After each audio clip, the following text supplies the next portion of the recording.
नमस्कार दोस्तों, स्वागत है आपका उत्तराखंड स्टडी जंक्शन में। दोस्तों, जैसा कि आप जानते हैं, हम लगातार अपनी एमसीक्यू सीरीज को कवर कर रहे हैं और ये पूरी सीरीज आधारित है बीएस नेगी की ऑब्जेक्टिव बुक का 3rd एडिशन जो आया है उस पर। इसी सीरीज के अंतर्गत हम कवर कर रहे थे यूनिट 2 को, जो है उत्तराखंड का भौगोलिक विभाजन। इस यूनिट का जो अंतिम चैप्टर है उत्तराखंड के राष्ट्रीय उद्यान, वन्यजीव संरक्षण और वन आरक्षित क्षेत्र, इसी चैप्टर को हम विस्तार से एमसीक्यू के माध्यम से कवर कर रहे हैं। इसका पहला पार्ट हम पहले ही कवर कर चुके हैं और आज हम उसी अंतिम चैप्टर का 2nd पार्ट लेकर आए हैं। ये टॉपिक एग्जाम की दृष्टि से बहुत ज़्यादा महत्वपूर्ण है, इसलिए वीडियो को अंत तक ज़रूर देखें और हर प्रश्न को ध्यान से कीजिए। तो चलिए दोस्तों, शुरू करते हैं आज का पहला एमसीक्यू। आज का पहला क्वेश्चन क्या है कि किस वर्ष यूनेस्को द्वारा नंदा देवी राष्ट्रीय उद्यान को विश्व धरोहर में शामिल किया गया। अब हम सबसे पहले शॉर्ट नोट्स बना लेते हैं एक, कि नंदा देवी राष्ट्रीय उद्यान से कौन कौन से क्वेश्चन पूछे गए हैं या पूछे जाते रहे हैं या पूछे जा सकते हैं। सबसे पहले हमारे पास क्या आ रहा है कि नंदा देवी राष्ट्रीय उद्यान, ठीक है, नंदा देवी नेशनल पार्क। अब इसके जो भी इंपॉर्टेंट फैक्ट है, देखो सबसे पहले यह है कि इसकी स्थापना कब हुई थी आपकी, तो 1982 में इसकी स्थापना होती है। कहाँ इसकी लोकेशन है, तो यह है हमारी चमोली डिस्ट्रिक्ट में है, ठीक है। इसके बाद अगर हम इसका एरिया देखते हैं, इसका क्षेत्रफल है ये कितना है, 900 आपका 75.20 वर्ग किलोमीटर इसका क्या है, क्षेत्रफल है। और इसका जो पुराना नाम था, इसका पुराना नाम था संजय गांधी नेशनल पार्क। संजय गांधी आपका नेशनल पार्क क्या है, इसका पुराना नाम है। इसके अलावा इसमें एक अन्य फैक्ट यह आता है कि जब इसकी स्थापना हुई, कब हुई इसकी स्थापना, 1982 में हुई। 1982 के बाद ठीक 6 वर्ष बाद, कितने वर्ष बाद, 6 वर्ष बाद, कब, 1988 में इसे यूनेस्को द्वारा क्या किया गया, विश्व धरोहर सूची में इसे शामिल किया गया, ठीक है। यही हमसे क्वेश्चन भी पूछा गया था ना। देखो ये हमारा पूरा फैक्ट भी तैयार हो गए, इससे आपका क्या होगा, कॉन्सेप्ट भी क्लियर होता हुआ चला जाएगा, ठीक। तो अब क्या आ गया, हम आंसर तक पहुंच गए हैं कि देखो पूछा क्या था कि नंदा देवी राष्ट्रीय उद्यान को विश्व धरोहर में शामिल कब किया गया, किसके द्वारा, यूनेस्को द्वारा। तो कब, 1982 में तो देखो इसकी स्थापना हुई थी। इसके ठीक 6 साल बाद क्या आ रहा है, 1988। तो इसका आंसर क्या हो जाएगा आपका, सी जो है 1988 में नंदा देवी राष्ट्रीय उद्यान को अपनी विश्व धरोहर सूची में शामिल किया था। किसने किया था, यूनेस्को ने शामिल किया था। इसके साथ साथ देखो एक पीवाईक्यू तथ्य क्या है कि 2005 में फूलों की घाटी को भी इस सूची में शामिल किया गया है। नेक्स्ट क्वेश्चन देखो, उत्तराखंड राज्य के राष्ट्रीय उद्यानों के संदर्भ में दिए गए कथनों में से कूट के माध्यम से सही विकल्प हमें चुनना है। देखो नंदा देवी राष्ट्रीय उद्यान चमोली जिले में है, हाँ बिल्कुल ठीक बात है कि जो नंदा देवी राष्ट्रीय उद्यान है वो चमोली में है। अभी हमने इसका नोट्स में भी देखा था। सेकंड क्या बोल रहा है कि गंगोत्री राष्ट्रीय उद्यान उत्तरकाशी जिले में है, हाँ बिल्कुल ठीक बात है, गंगोत्री और इसके साथ साथ गोविंद जो नेशनल पार्क है ये कहाँ है, उत्तरकाशी में है। तो ये दोनों तथ्य हमारे सही हो गए। तीसरा देखें कि कॉर्बेट राष्ट्रीय उद्यान नैनीताल एवं अल्मोड़ा जिले में है। क्या ये अल्मोड़ा जिले में है, देखो ये गलत हो गया ना, इसकी जगह अगर पौड़ी होता तो जाके ये सही होता। तो ये कहाँ है, पौड़ी में है ना। पौड़ी और नैनीताल ये 2 डिस्ट्रिक्टों में क्या कौन सा फैला हुआ है, कॉर्बेट नेशनल पार्क है। तो 3 गलत होते ही हम अगर सीधे अपने ऑप्शन में आ जाएं तो 3 वाला हटा दीजिए। देखो 3 तो हो ही नहीं सकता ना, तो ए भी हट गया आपका और डी भी हट गया। तो इसी तरीके से ये क्वेश्चन सॉल्व किए जाते हैं। अब हमारे पास बचते हैं बी और सी। इसमें देखो हमें जो चौथा कथन है वो पढ़ना ज़्यादा जरूरी है कि राजाजी राष्ट्रीय उद्यान की अवस्थिति उत्तराखंड राज्य के देहरादून, पौड़ी और कहाँ, हरिद्वार, तीनों जिलों में है। हाँ बिल्कुल ठीक बात है कि ये जो हमारा राजाजी नेशनल पार्क है ये किस में है, 3 डिस्ट्रिक्टों में है। तो इसका ये क्या हो गया कि चौथा भी सही हो गया, दूसरा भी सही है और एक पहला भी सही है। तो 1, 2 और 4 इसका कौन सा हो गया, ऑप्शन सी सही हो गया। देखो कथन 3 गलत क्यों है, क्योंकि जो कॉर्बेट है वो अल्मोड़ा में ना होकर के कहाँ है, नैनीताल और पौड़ी में है। अब इसी तरीके से अगर हमें इन्हें जो हमारे नेशनल पार्क हैं इन्हें मैप के माध्यम से भी याद कर सकते हैं। अब देखिए नेशनल पार्क है कितने हैं हमारे पास, 6 नेशनल पार्क हैं, ठीक है। पूरे के पूरे जो 6 नेशनल पार्क हैं वो हमारे मैप में हम किस तरीके से उन्हें देखते हैं कि देखो हरिद्वार वाला जो एरिया है ना, यहाँ पर ये एक ऐसा एरिया है जहाँ पर कहाँ, देखो पौड़ी डिस्ट्रिक्ट यहाँ से लग रहा है, ये देहरादून है और ये क्या है, हरिद्वार है। तो यहाँ पर कौन सा है आपका, राजाजी है, ठीक है, राजाजी। आप भी मैप बनाते हुए चलना। ये उत्तरकाशी वाला एरिया है, यहाँ पर आपका गंगोत्री हो गया, यहाँ पर गंगोत्री हो गया और यहाँ पर क्या हो गया आपका, ये देखो ये गंगोत्री है और ये है आपका गोविंद, ठीक। तो यहाँ पर कौन कौन से हो गए, ये उत्तरकाशी वाला रीजन पे ये 2 नेशनल पार्क हो गए। यहीं पर अगर आप चमोली में देखो तो चमोली में कौन कौन से आते हैं, एक तो आता है आपका नंदा देवी, जो हमने देखा था अभी, नंदा देवी, और जो दूसरा है हमारे पास वो आता है हमारे पास फूलों की घाटी, फूलों की घाटी नेशनल पार्क। ठीक, इसके बाद देखो हमने देख लिया, और इसके बाद हमारे पास एक आ जाता है हमारे पास कॉर्बेट नेशनल पार्क आता है। तो कॉर्बेट नेशनल पार्क कहाँ पर आता है? यहाँ से आपका पौड़ी लगता है, ये आपका नैनीताल लगता है, तो ये कौन सा हो गया आपका कॉर्बेट नेशनल पार्क। ठीक, तो ये हमारे पूरे के पूरे नेशनल पार्क हो गए। नेक्स्ट क्वेश्चन में हम जाते हैं कि केदारनाथ वन्य जीव विहार की स्थापना कब की गई थी? अब हम क्या बोल रहे हैं, केदारनाथ वन्य जीव विहार। कितने टोटल वन्य जीव विहार है हमारे पास? 7 है ना, उसमें से एक क्या है, केदारनाथ वन्य जीव विहार है। तो इसकी स्थापना कब हुई थी? तो क्या 1973 में, 78 में, 82 में या 72 में? तो इसका आंसर क्या होना चाहिए आपका? ए होना चाहिए कि केदारनाथ वन्य जीव विहार की जो स्थापना हुई थी वो कब हुई थी आपकी? 1972 में। अब हम इसके बाद इसके भी एक्स्ट्रा फैक्ट नोट कर लेते हैं। केदारनाथ वन्य जीव विहार, ठीक है। क्या देखा हमने, इस स्थापना कब हो रही है इसकी? 1972 में हो रही है। इसके साथ साथ इसका ये भी देखिए कि जो एरिया है, ये एरिया कहाँ कहाँ पर है इसका? सबसे पहले ये 2 डिस्ट्रिक्टों में है, ठीक है। 2 डिस्ट्रिक्ट है, कौन कौन सा है डिस्ट्रिक्ट है इसमें? देखो, एक तो चमोली आता है, दूसरा आता है रुद्रप्रयाग। ठीक, इसका अगर हम क्षेत्रफल की बात करते हैं तो क्षेत्रफल क्या है इसका? क्षेत्रफल है इसका 975.20 वर्ग किलोमीटर। एक फैक्ट और आता है कि राज्य का ये सबसे बड़ा है। राज्य का क्या है? ये सबसे बड़ा वन्यजीव विहार है, सबसे बड़ा वन्यजीव विहार।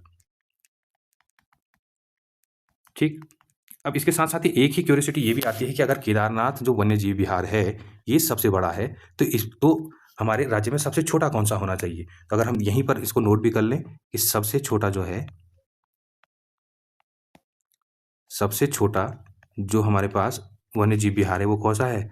मसूरी वन्यजीव विहार, मसूरी वन्यजीव विहार। ठीक है, और इसका पहले नाम क्या था? विनोग माउंट। ठीक, विनोग माउंट। कहीं अगर विनोग माउंट लिखा हुआ आएगा तो ये भी इसका आंसर सही है कि जो सबसे छोटा है। और कितना है इसका क्षेत्रफल? 10.82 किलोमीटर स्क्वायर। ठीक, और कहाँ ये हो गया आपका, कहाँ है ये स्थित? देहरादून, डिस्ट्रिक्ट देहरादून है कहाँ आपका? मसूरी में है। ठीक है, कि केदारनाथ वन्यजीव विहार की स्थापना 1972 में की गई है और यह क्षेत्रफल की दृष्टि से राज्य का क्या है? सबसे बड़ा वन्यजीव विहार है। नेक्स्ट क्वेश्चन देखो, निम्न में से राज्य में सबसे बड़ा वन्यजीव विहार कौन सा है? अभी हमने देखा ना कि सबसे बड़ा वन्यजीव विहार कौन सा है, तो हमने देखा था कि सबसे बड़ा कौन सा है हमारा? केदारनाथ है। क्यों?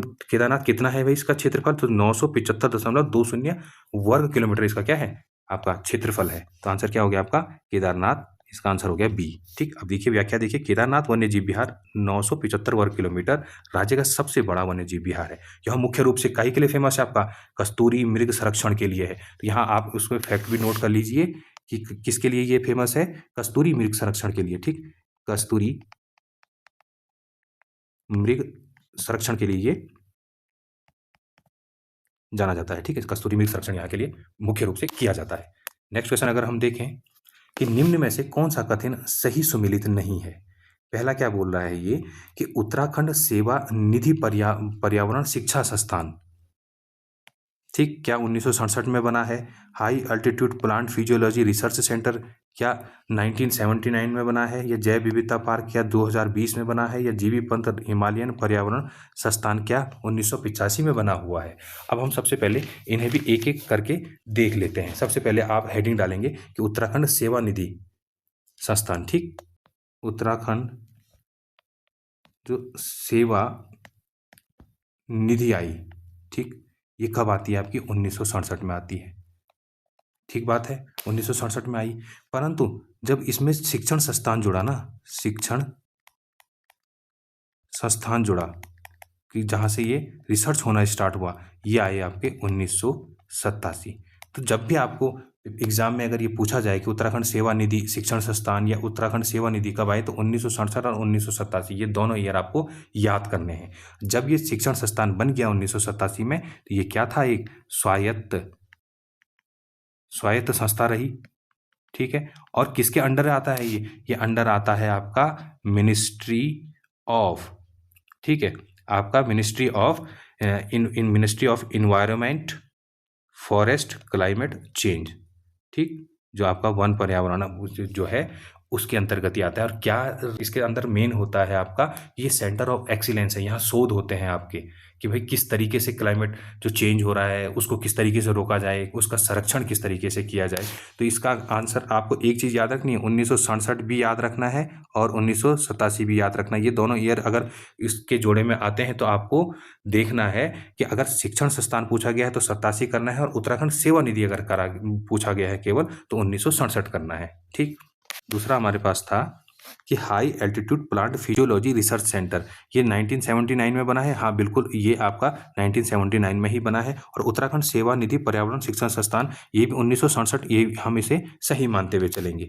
जैव विविधता जो पार्क बना, ये 5 जून 2020 को बना, ये बिल्कुल ठीक बात है। और जो जीबी पंत राष्ट्रीय हिमालयन पर्यावरण संस्थान है, क्या ये 1985 को बना है? नहीं। अब हम इसे देखते हैं कि जीबी पंत राष्ट्रीय हिमालयन पर्यावरण संस्थान, इसके लिए भी हम नोट्स बनाएंगे क्योंकि यहाँ से भी क्वेश्चन पूछे जाते रहे हैं। जीबी पंत राष्ट्रीय हिमालयन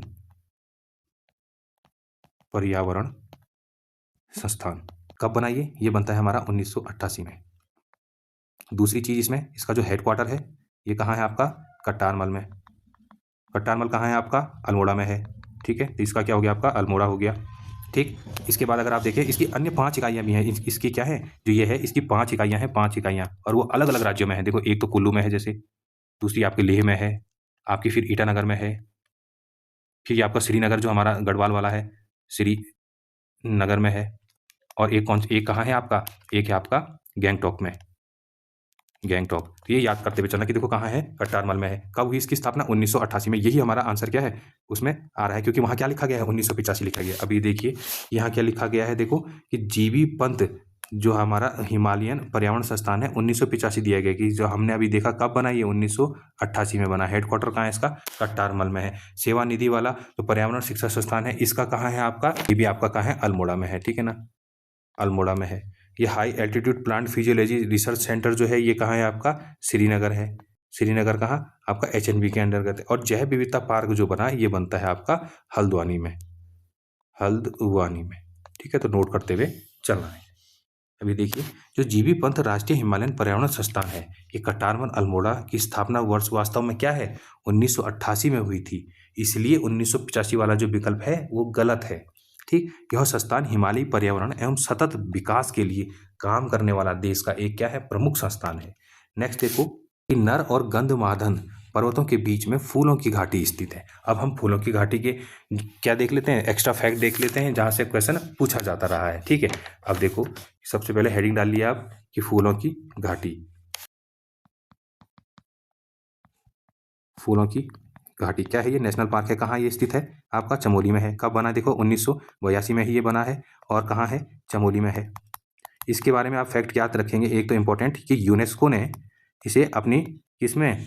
विरासत सूची में शामिल किया है। कब किया? 2005 में किया। ठीक है, जैसे 1982 में नंदा देवी नेशनल पार्क भी बना था, पर ये कहाँ? पर इसका 6 वर्ष बाद 1988 में ही इसे क्या बोल दिया गया कि ये विश्व विरासत सूची में आ गया था। पर फूलों की घाटी कब आई? 2005 में आई।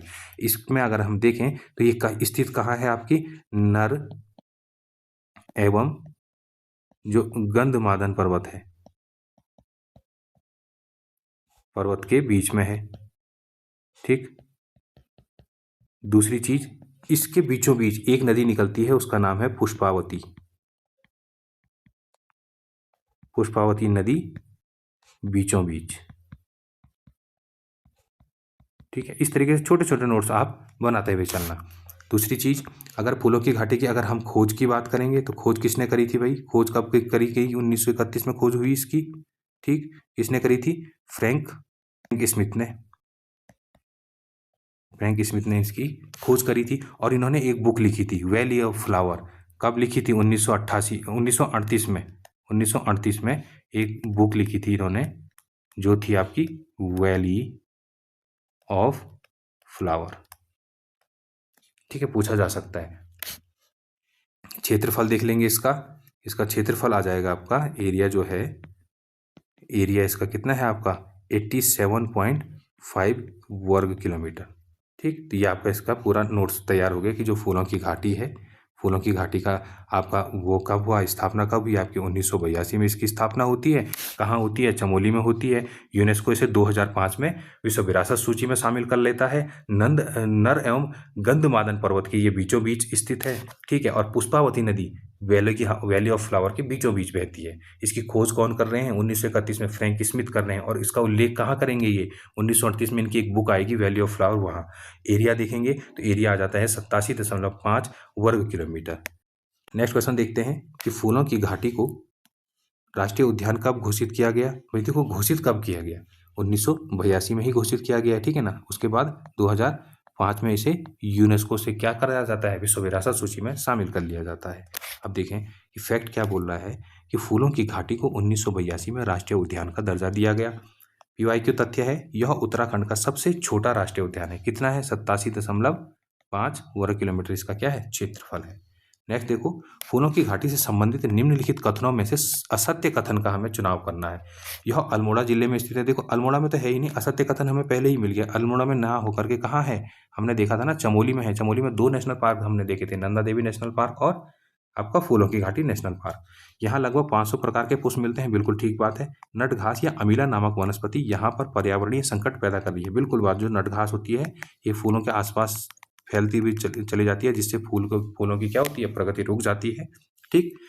यहाँ फूलों के खिलने का मुख्य समय क्या है, जुलाई के प्रथम सप्ताह से अक्टूबर के अंतिम सप्ताह तक, ये भी बिल्कुल ठीक है। तो क्या क्या पूछा गया था, असत्य कथन पूछा गया था। असत्य कथन क्या हो गया, ए हो गया, क्योंकि ये अल्मोड़ा में ना होकर के कहाँ है, चमोली में स्थित है। देखो पीवाईक्यू तथ्य क्या है, यहाँ पोलीगोनम अमीला घास को नष्ट करने के लिए अभियान क्या चलाए जाते रहे हैं, अभी भी चल रहे हैं। नेक्स्ट क्वेश्चन अगर हम देखें, कथन 1 बोल रहा है कि यूनेस्को द्वारा 14 जुलाई 2005 में फूलों की घाटी को विश्व धरोहर की स्थल की सूची में सम्मिलित किया गया। ये बिल्कुल ठीक बात है, हमने अभी यही देखा। नंदा देवी राष्ट्रीय उद्यान को 1988 में यूनेस्को द्वारा विश्व धरोहर स्थल घोषित किया गया, बिल्कुल ठीक बात है। तो क्या हो गया, इसका आंसर होना चाहिए कथन 1 और 2 दोनों सही हैं। दोनों कथन सही हैं। नंदा देवी को 1988 में, जबकि बना कब था, 1982 में। और फूलों की घाटी को 2005 में, जबकि ये भी कब बना था आपका नेशनल पार्क, 1982 में ही बना था। ये दोनों स्थल कहाँ हैं, आपके चमोली जिले के अंतर्गत आते हैं। नेक्स्ट क्वेश्चन देखो कि असंगत युग्म का हमें चयन करना है। असंगत युग्म का हमें चयन करना है। वर्ष 1931 में फ्रैंक एस स्माइथ द्वारा फूलों की घाटी की खोज की गई थी, बिल्कुल ठीक बात है, हमने अभी शॉर्ट नोट में भी देखा था। वैली ऑफ फ्लावर पुस्तक के लेखक फ्रैंक स्माइथ है, बिल्कुल ठीक बात है। 1938 में ही तो उन्होंने कहा था ना कि मैं एक ऐसी जगह गया, तभी तो जाके पता चला जब उन्होंने किताबों में लिखा कि वैली ऑफ फ्लावर भी एग्जिस्ट करती है कहीं।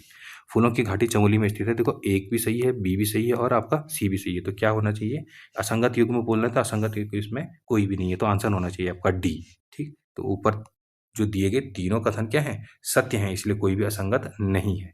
अब देखो फ्रैंक स्माइथ ने अपनी पुस्तक द वैली ऑफ फ्लावर्स से इसे दुनिया में प्रसिद्ध किया, ठीक है। तो ये याद रखना आपने कि जो वैली ऑफ फ्लावर्स बुक है कब आई थी, 1938 में आई थी, ठीक। नेक्स्ट देखो, राज्य में पहली तितली नर्सरी है वो स्थापित की गई। जो तितली नर्सरी है ना, या आप गैलरी बोल लीजिए, जो तितली गैलरी है ये कहाँ है आपके, क्या ये ऋषिकेश में है, चक्राता में है, मसूरी में है या जौलीग्रांट में है। तो ये है आपके लच्छीवाला में, ठीक। तो लच्छीवाला में है, तो लच्छीवाला कहाँ पर है आपके, जो जौलीग्रांट के आसपास है, एयरपोर्ट के आसपास। तो इसका आंसर क्या होना चाहिए आपका ए, आज इसका आंसर है। देखो उत्तराखंड की जो पहली तितली नर्सरी या पार्क देहरादून के जौलीग्रांट क्षेत्र में स्थापित किया गया है। और तथ्य क्या है, देखो कॉमन पीकॉक को उत्तराखंड की राज्य तितली घोषित किया गया है। अब यहाँ देखो इसमें इस क्वेश्चन में कन्फ्यूजन कहाँ होता है, आप इसे नोट करते हुए चलना। एक तो है हमारे पास तितली गैलरी, तितली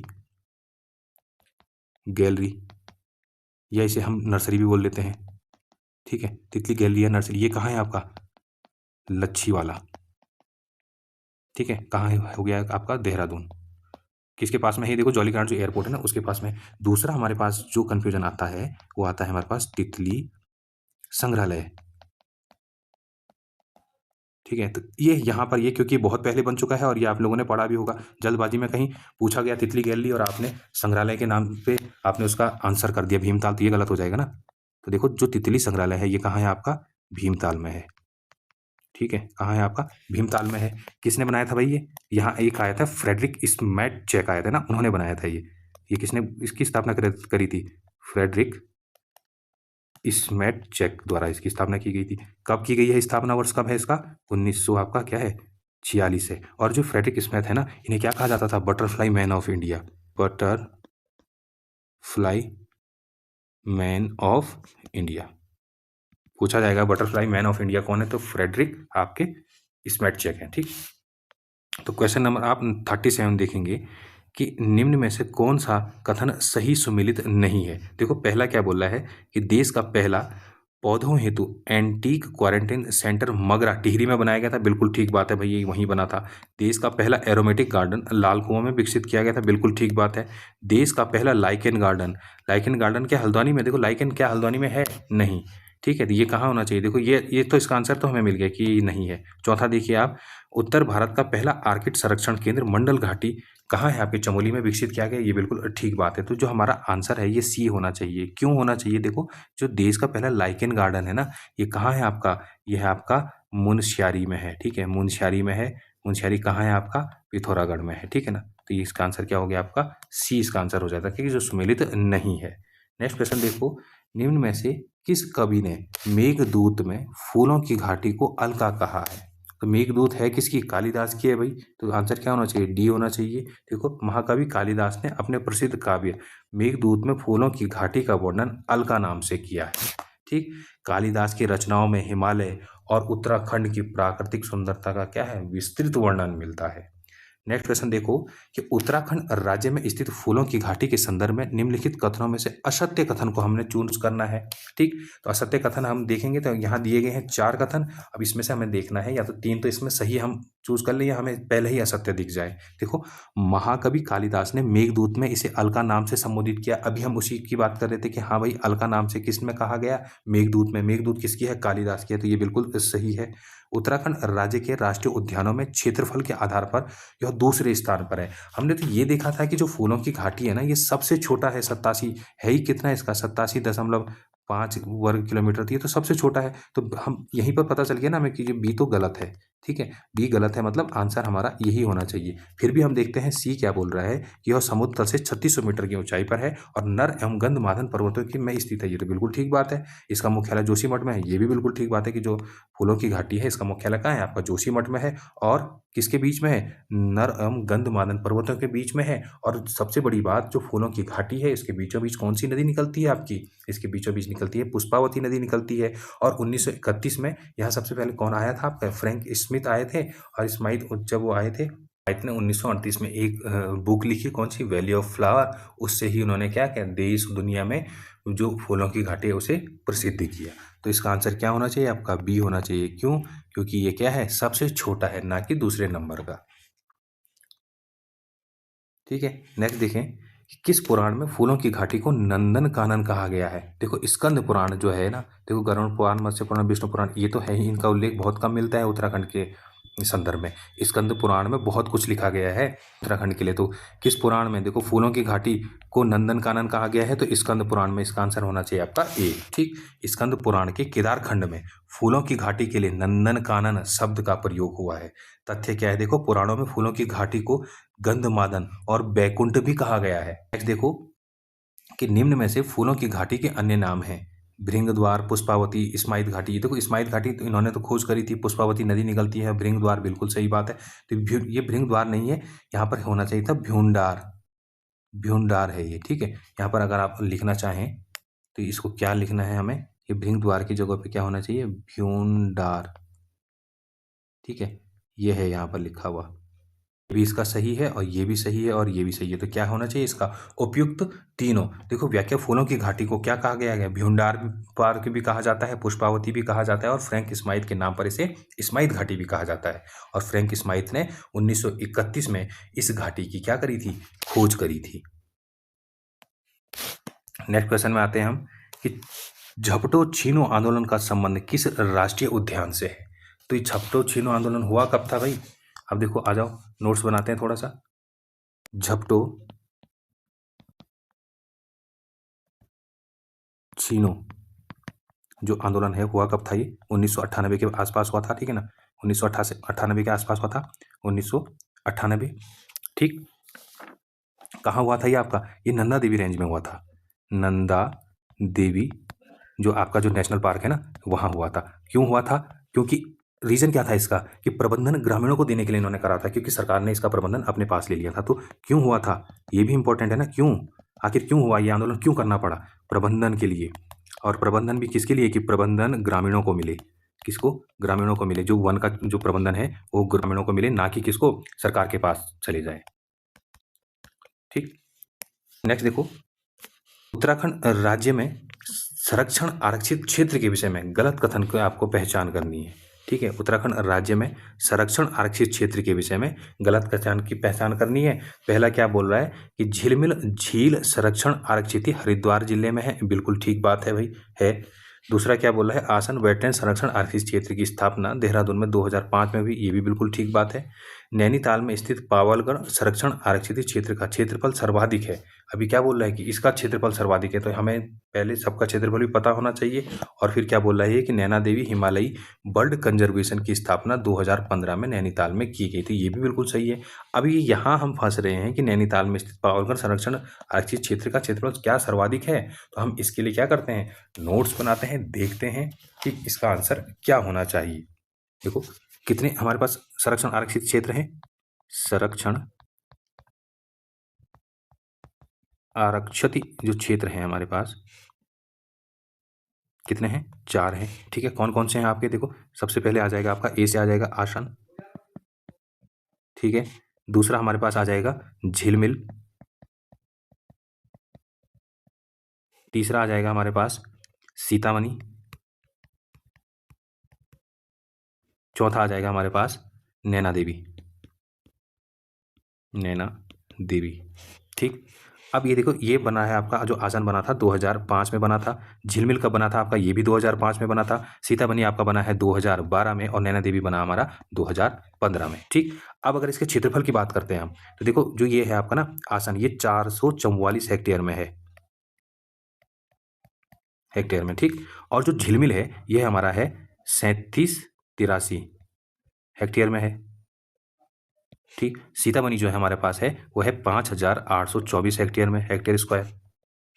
ठीक, और जो हमारे पास है, हमारे पास बना है जो नैना देवी जो हिमालयन बर्ड कंजर्वेशन है, ये इसका कितना है 21,225 हेक्टेयर स्क्वायर। तो अब देखिए कि क्या जो क्वेश्चन क्या पूछा गया था, ये बोल रहा था ना कि नैनीताल में स्थित पावलगढ़ संरक्षण आरक्षित क्षेत्र का जो क्षेत्रफल है सर्वाधिक है। देखो पावलगढ़ को ही क्या बोलते हैं, सीतामढ़ी भी तो बोलते हैं ना, तो इसका देखो क्या क्या ये सर्वाधिक है, क्या क्या ये है? देखो सीतामढ़ी का है 5824, ये तो हो ही नहीं सकता। सबसे ज़्यादा किसका है हमारे पास, नैना देवी का है। ठीक, नैना देवी का हमारे पास सबसे ज़्यादा है, तो ये इसका ये हमारा क्या हो गया, गलत हो जाता है। तो ये क्या बोल रहा था कि गलत कथन को चूज करना था, तो ये हमने गलत कथन को चूज कर लिया, क्योंकि इसका सर्वाधिक नहीं है, ये सेकंड नंबर पे है। नेक्स्ट देखो, सोन नदी वन्य जीव विहार की स्थापना कब हुई? देखो सोन नदी मतलब सोना नदी वन्य जीव विहार की ये बात कर रहा है, तो कब इसकी स्थापना होती है? ये होती है 1987 में। ठीक है, तो आंसर हो गया आपका ए। देखो सोना नदी वन्य जीव विहार की स्थापना 1987 में पौड़ी गढ़वाल जिले में हुई थी। पीवाईक्यू तथ्य अगर हम देखें तो यह विहार मुख्य रूप से हाथी और अन्य वन्य जीवों के लिए जाना जाता है। नेक्स्ट देखिए कि निम्नलिखित में से कौन सम्मिलित नहीं है, बोल रहा है। Park of the great arc Dehradun में है, बिल्कुल ठीक बात है। सिल्क पार्क प्रेमनगर देहरादून में है, यहाँ क्या लिखा है उधम सिंह नगर। देखो हम आंसर तक पहुंच गए, सम्मिलित नहीं है बोला ना, ये सम्मिलित नहीं है, क्योंकि इसका क्या होना चाहिए था, देहरादून होना चाहिए था।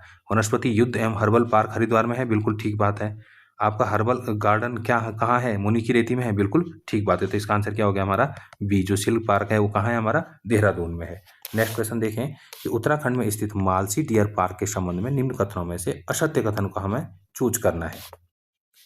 देखो ये राज्य का पहला जूलॉजिकल गार्डन है, ये क्या पहला जूलॉजिकल गार्डन है? हाँ बिल्कुल है। ठीक है, इसकी स्थापना 1976 में मसूरी रोड देहरादून में की गई, बिल्कुल ठीक बात है। यहाँ डायनासोर, कालीन, जिंको बाइलोबा पौधे लगाए जाते हैं, बिल्कुल ठीक बात है। यह राज्य का सर्वाधिक ऊंचाई पर स्थित पार्क है। देखो देहरादून है, वैसे ही मैदानी क्षेत्र है, घाटी वाला क्षेत्र है, तो ये सर्वाधिक ऊंचाई पर कैसे हो सकता है? तो इसका क्या आंसर होना चाहिए, डी होना चाहिए कि यह राज्य का सर्वाधिक ऊंचाई पर स्थित पार्क नहीं है। ठीक, तो जो मालसी डियर पार्क है कहाँ, देहरादून जू जिसको बोलते हैं हम, ठीक है, राज्य का सर्वाधिक ऊंचाई पर स्थित पार्क नहीं है, क्योंकि कहाँ है, घाटी क्षेत्र में है। यहाँ दुर्लभ जिंको बाइलोबा के पौधे देखे जा सकते हैं, जो जीवित जीवाश्म क्या है माने जाते हैं। नेक्स्ट देखें कि भीमताल में फ्रेडरिक स्मेटचैक जो है द्वारा तितली संग्रहालय का विकसित किया गया, बिल्कुल ठीक बात है भाई। जून 1993 को अल्मोड़ा के मोहन कांडपाल द्वारा पर्यावरण शिक्षण एवं ग्रामोत्थान समिति सीड की स्थापना की गई, बिल्कुल ठीक बात है। जगत सिंह जंगली जो बोलते हैं ना, जगत सिंह चौधरी जंगली द्वारा मिश्रित वन खेती का मॉडल दिया गया, बिल्कुल ठीक बात है। और देहरादून में मालसी डियर पार्क की स्थापना 1976 में, ये भी बिल्कुल ठीक बात है। पूछ क्या रहा है ये कि निम्न में से कौन सा कथन सही नहीं है। देखो चारों के चार सही है, तो इसका आंसर क्या होना चाहिए आपका डी, इनमें से कोई नहीं। ठीक है, नेक्स्ट देखिए, निम्न में से कौन सा कथन सही नहीं है बोल रहा है ये। ठीक, फिर कौन सा कथन सही नहीं है। देखो, आसन वेटलैंड संरक्षण आरक्षित राज्य का पहला और देश का 38वां रामसर जो कब हुआ आपका 21 जुलाई 2020 में घोषित हुआ, ये बिल्कुल ठीक बात है, पूरा प्रॉपर फैक्ट है। आसन वेटलैंड संरक्षण आरक्षित क्षेत्र की स्थापना 14 अगस्त 2005 में भी, बिल्कुल ठीक बात है, पहला भी सही है, दूसरा भी सही है। आसन बैराज की स्थापना 1967 में की गई, हाँ बिल्कुल की गई, 1967 में हुई है। आसन बैराज को ढालीपुर झील के नाम से जाना जाता है, बिल्कुल ठीक बात है। तो चारों कथन इसके क्या है, सत्य हैं। तो क्या पूछ रहा है कि कौन सा कथन सत्य नहीं है। देखो इनमें से कोई नहीं, इसका भी आंसर क्या होना चाहिए, डी होना चाहिए। और देखो पीवाईक्यू तथ्य देखो कि जो आसन वेटलैंड है ना, पक्षियों के प्रवास माइग्रेटरी बर्ड के लिए अंतर्राष्ट्रीय स्तर पर क्या है, प्रसिद्ध रहा है। नेक्स्ट क्वेश्चन देखो, आसन वेटलैंड संरक्षण आरक्षित की स्थापना कब हुई, तो कब हुई हमने देखा अभी 2005 में होती है। देखो आसन वेटलैंड संरक्षण आरक्षित की स्थापना वर्ष 2005 में की गई। यह देहरादून जिले में यमुना और आसन नदी के संगम पर ढालीपुर वाले जो झील है वहां पर स्थित है। नेक्स्ट क्वेश्चन देखेंगे कि निम्न में से 3 वन्य जीव अभ्यारण्य से मिलकर राजाजी राष्ट्रीय उद्यान की स्थापना हुई है। तो हमारे पास क्या है, राजाजी नेशनल पार्क। देखिए राजाजी जो हमारे पास नेशनल पार्क है, नेशनल पार्क, इसकी स्थापना कब होती है आपकी 1983 में इसकी स्थापना होती है। ठीक है, स्थापना होती है इसकी 1983 में। अब ये जो नेशनल पार्क बना हुआ है ये 3 अन्य अलग अलग पार्कों को मिला करके बना हुआ है। ये 3 कौन कौन से अलग अलग हैं। देखो सबसे पहले हमारे पास आता है जो मोतीचूर है, हमारे पास मोतीचूर एक पार्क था। ठीक, ये कहाँ था आपका, देहरादून में है, देहरादून में। इसकी स्थापना कब हुई थी, इसकी स्थापना हुई थी 1935 में। ठीक, दूसरा हमारे पास था राजाजी पार्क, राजाजी पार्क। ठीक, इसकी स्थापना कब होती है आपकी 1948 में। ये कहाँ था आपका, हरिद्वार में। ठीक, तीसरा जो आता है हमारे पास वो आता है चीला पार्क।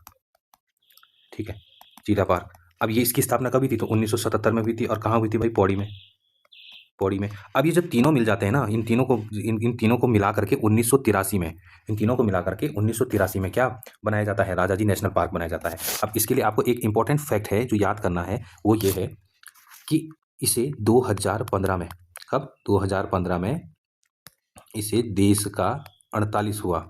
ठीक है, कौन सा वाला, 48वां नंबर का क्या बना दिया गया, टाइगर रिजर्व बना दिया गया, टाइगर रिजर्व बना दिया गया 48वें नंबर का। ठीक है, तो ये आपको इंपॉर्टेंट हो जाता है, इसे आप याद करते हुए चलना। दूसरी चीज़, इसके अगर हम क्षेत्रफल देखते हैं तो क्षेत्रफल कितना है इसका, 820.42 वर्ग किलोमीटर इसका क्या है, क्षेत्रफल है। ठीक, तो इस तरीके से आप नोट बनाते हुए चलना और इस नोट को आप लिख लीजिए। 1983 में मोतीचूर, चीला और राजाजी वन्यजीव अभ्यारण्य को मिलाकर राजाजी राष्ट्रीय उद्यान बनाया गया। तथ्य क्या है, राजाजी नेशनल पार्क हाथियों के संरक्षण के लिए विशेष रूप से प्रसिद्ध है। अब इसे क्या कर दिया गया, टाइगर रिजर्व भी क्या कर दिया गया, घोषित कर दिया गया। ठीक है, तो आज हमने देखे उत्तराखंड के नेशनल पार्क, वन्यजीव अभ्यारण्य और वन आरक्षित क्षेत्र पर आधारित 25 MCQ, उसके साथ साथ हमने उनके शॉर्ट नोट्स भी बनाए। आगे वाले जो पार्ट आएगा उसमें हम और 25 क्वेश्चन देखेंगे, जिससे क्या होगा कि आपका ये जो टॉपिक है पूरी तरीके से क्लियर हो जाएगा। तब तक आप पढ़ते रहिए, और अगर आप लोगों को ये वीडियो हेल्पफुल लग रहे हैं तो आप हमारे चैनल को ज़रूर सब्सक्राइब करें, लाइक करें और अपने दोस्तों तक शेयर करें। धन्यवाद।